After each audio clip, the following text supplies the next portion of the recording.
radio show where we're going to talk about one of the greatest shows on television, Game of Thrones. Game of Thrones. Game of Thrones. I'm Steve Zaragoza. I'm McTurney. I'm Trisha Hirschberger. So let's jump right in. Last night's episode was called Two Swords, and the relevance of that is pretty sad and awesome at the same time. So the episode opens with Tywin Lannister basically just destroying Ned Stark's sword. Ice. Bye-bye, ice. Yeah, and melting it down because it's what kind of steel? Valyrian steel. And then he gives the sword, one of them, he makes two swords out of it and gives one to Jaime. But then at the end of the episode, we get the bookend because Arya finds Needle, another Stark sword, and they're bookended with two. So we lose one sword, but we get another. Right off the bat, we have Jaime has returned. Yes. And he's being reunited with his family. He has, like, pretty terrifying discussion with his dad, and it's pretty messed up. Was anybody surprised that there was no Jaime Cersei magical reunion? Well, I was mostly surprised that she says you're too late. Bitch, what you got going on that you can't be with Jaime? Like, we don't know that she has anybody else going on. I feel like Cersei's just a bitch all around, and so it's one of those things where it's like, whatever. No, you don't think she's a bitch? She's completely a bitch, but I feel like she's a tortured character, and I feel like it was real. I don't think it's not surprising that she didn't go for Jaime. I think it's very surprising that she didn't want to go back to Jaime because she pined for him the whole time he was gone. What did you guys think about the Joffrey scene where he's like, oh, your page is only half written, and there's 4 pages. 40-year-old with one hand. Yeah, Joffrey's just a dumbass. Here's the thing is Joffrey, because I watched yesterday and the day before I watched the Game of Thrones marathon, so it was like every episode. And coming up in season 3, we really see Joffrey like talking back to Cersei. We see Tywin put him in his place. Now he's angering Jaime. He hates Tyrion. Yeah. He's alienating every single person in his family, and they're going to fuck him. Well, yeah, and then Joffrey was basically like, you were too busy being captured, to be here to help us or whatever. And I love But that's essentially what Cersei said, too, when she was like, you're too late. She also was like, too busy being captured, it whatever, seems I don't like hear Jaime is getting pretty fucked by everything. He does. But I don't know. The Lannisters are all dicks. They deserve all the bad shit coming to them. I want to talk about the beginning because it upset me that Dario Naharis was recast. And that's sort of that was beginning right away. That was a nice little Band-Aid rip at the beginning. No! Now, Meg loved Dario Naharis. Now, I've heard that he's a toothy git, as it were, but I loved him. I loved his buck teeth, and I loved his long hair. What's his name? Dario Naharis. It sounds like you're clearing your throat. Like they came up with that character's name by going Dario Naharis. I feel like his new actor, I don't have anything against him, but he just kind of blends in. The first guy had this. He stood out to me visually. Well, he's supposed to be very exotic looking. He has long blue curly hair and a gold mustache. Definitely not a thing here. Now I feel like he looks too much like someone from the Seven Kingdoms. Yeah, it's just slightly distracting that they recast him. Too much like he's been hanging out in King's Landing. Yeah. I thought the other way. I thought he looked too much like he was part of the Khalazar. I was like, is that one of her guys from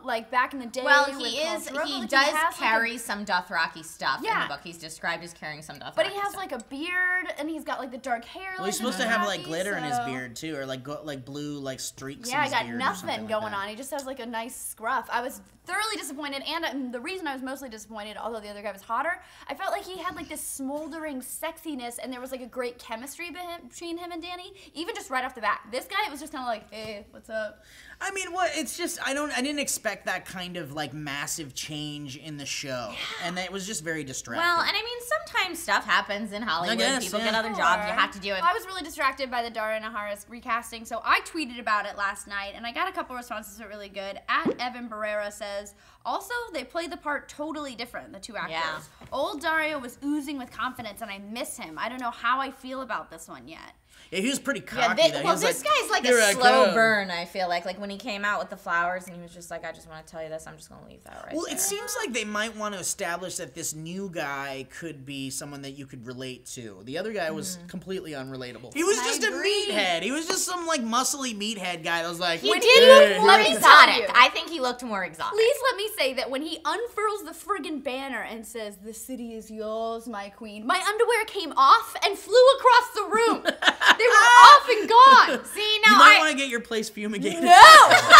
I'm open to the new guy. I think he might be a better choice for the character. I think it was so jarring, and that was completely unnecessary. Well, we gotta talk about one of the most exciting parts of the episode, which was Arya kicking ass. That was awesome. With the Hound, and I love their adventures, the Hound and Arya doing things together. And so we tweeted out what were your favorite moments of the episode, and I think they're in line with everybody else's too, which was Jordan at I'm Mega Blessed says, best moment goes to Arya when she goes all badass and stabs the dude through the neck and watches him bleed out. She's just had it. Her mom died, her brother died. She saw the head on the brother. Well, but if you think about it, she's been a little crazy for a while. Like going to bed every night saying the list of names of people she wants to kill. But I wouldn't say crazy like, so girlfriend much. be homicidal for a I bit wouldn't say now. homicidal or crazy. I'd say at least someone who is... She's always been a tough girl. In the first season, she like hits the arrow on the target, like, you know, before her brother could. Oh, and training on needle? Yeah, with Roberto Downey Jr., who taught her how to use a sword, which I love so much. I love it, but I was watching again the recap, and I forgot that she goes up in that camp,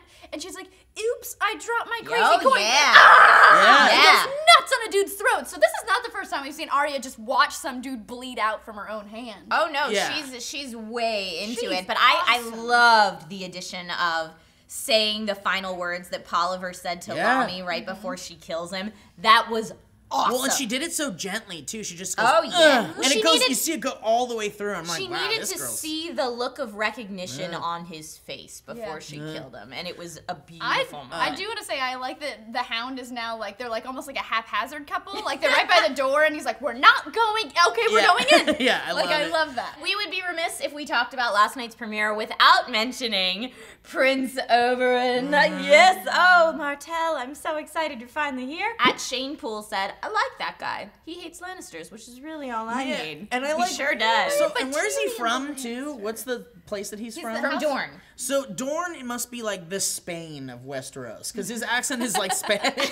I don't worry about any accents in the world of Westeros. Yeah, I'm gonna like believe whatever comes out of their mouth, and I'm okay with it. Anybody that doesn't like a Lannister is a friend of mine. It's okay by you. But he hates all Lannisters equally, and I think there are levels to hating. Well, Lannisters, because we know them better. Like Tyrion.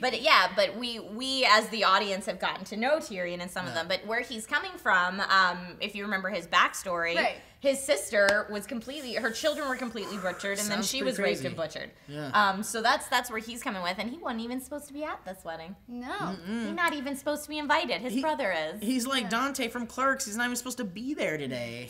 My thing though about his scenes, I did like that he stabbed how do you feel? Okay. A dude In the wrist? Yes, and got him. Yeah. But he was about to have awesome sex with like a girl. He was. Oh, you wanted can the we sex get scene. to Yeah, that, and I love how when he like asks Tyrion and the other guy, he's like, "So, ladies all around? Are you sure, just ladies?" And it's like, okay, well, whatever you're into. I loved his like, "Oh no, this one's shy. Oh, you're not shy, are you? Oh, honey? yeah. Get over here, you Shy is contortionist." boring. Well, I loved it. And I'm sure people won't be surprised that a lot of that was added for the sake of the I TV don't show. Why not? I know there's a lot of people that just watch for the nudity and the boobs. Oh, yeah. And stuff, so. And he was But it like, was good. "Take off your clothes, also, dude who works here, because Yeah. I'm gonna fuck you." A lot of that was added for the sake of the show, but I do think that it did a really good job of showing us some of his leading characteristics that you find out more over time and like backstory and inner monologues and all that kind of stuff that you can do in a book that it's harder to do in a series. So long story short, I think they did a great job with that scene at really bringing out to us who he is, how clever he is when he did the whole wrist thing. And he was like, yeah, you can fight me and your bro's gonna die. Yeah. Or you can just get the hell out of here and go get some help. It's up to you. So with all that said, really quick, lightning fast, let's talk about some other really quick notables. The dragons, Daenerys' dragons. They're They're gonna get her Oh, too. One of them man. snapped at her. My heart broke. Yeah. for They're her a going little through bit. dragon puberty. I feel like one of them, it could happen. I don't know because I haven't read the books. But what if one of them tries to burn her? She already can't be burned. Yeah. She's gonna Yeah. fucking Targaryen, wreck one of yeah, those can't be dragons if they burned. come at Yeah. her. And how'd you guys feel about the hanging slave children? Pretty awful, man. Awful, but you know what? It's interesting. I thought it was like the way it looked was visually, it was very interesting. It's par for the course in Westeros. Yeah. There's all sorts Well, of you know, crazy like stuff. Danny has a slave thing, Right. Yeah, well, Like, that's true. that's her. It was personal. Jon Snow, we can't not talk about Jon Snow. Poor Jon Snow almost got beheaded. Yeah, man. I mean, But I like that he's coming into his zone with them, being like, what, you gonna hang me? No. Can I do my job now, please? Well, he like, just got shot with 3 arrows like the day before, so he's having a rough week. And I love how the super old guy on the Council of the Crows is basically Maester like, Aemon. That guy's awesome because he's like, if we were to hang someone or behead someone for making love to women, then we would all have our heads on a pike on the wall. And he's a Targaryen also. Yeah, and it's cool because it's usually the older guys that are like stuck in their ways, and they're like the old. The other guys that are there on that council have a lot of politics behind them and have their own ulterior motives to maybe get rid of Jon Snow, but Maester Aemon is just all, I'm looking out for the good of the wall. Yeah. He's okay. So going into next week, we've got a lot of stuff coming up. For the next time we see that Marjorie and Joffrey are finally going to tie the knot. Ooh, big wedding's coming. Wedding time. Wedding time, which we know never goes well. No, it never goes well. There's never a wedding that doesn't have something crazy something. happening. Even at Sansa and Tyrion's wedding, Tyrion got in big trouble. So, I mean, like, something's gonna go down. We got Grandmama Tyrell behind the scenes, like, working her magic. And how did you guys feel about the Brienne and Tyrell meeting? I thought that was okay, but I think Brienne and Jaime. Now that Cersei and Jaime are done, I think they're gonna eventually, like, begrudgingly. Oh, interesting. All right. Now that they have their haircut the same, they're obviously a shipped couple. I know, right? They went to the same barber, and we've got Jaime with his like golden hand that he's like he's humbled now, and he's like a different. Do you person. think he's humbled? I don't know, slightly, just slightly. I feel like. Also, we've got those wildlings with the crazy scars coming There's up. just all sorts of crazy shit going on. But anyway, that wraps it up for the TV show, guys. Thank you for joining us. Let's talk about the representation of the characters. Do you feel like you love people as much? Do you feel like you remember what's going on? There you go. Yeah. All right. Well, I was gonna say maybe we talk about what you think about the recasting. Yeah, sure. How does everybody feel about the recast? Exactly. Let's talk about how you feel the characters are portrayed. Whether you're a book reader, whether you're a show watcher, you will have a first impression of everyone, whether you love or hate them, and let us know those in the comments down below. Perfect. And thank you guys so much for watching. Don't forget to like and subscribe to the video on the channel. We're going to be doing this for every episode. I'm very excited. So make sure Sunday nights after you watch the episode or Mondays, feel free to tweet us, #TV Show, and let us know your thoughts on the episode so that we can incorporate your tweets into the show. Yeah, just best moments, whatever you're thinking. So I'm Steve Zaragoza. I'm Meg Turney. I'm Trisha Hirschberger. Thrones, Game of Thrones, Game of Thrones, Game of Thrones. Those are the official lyrics, Yes, they are. in case you didn't know.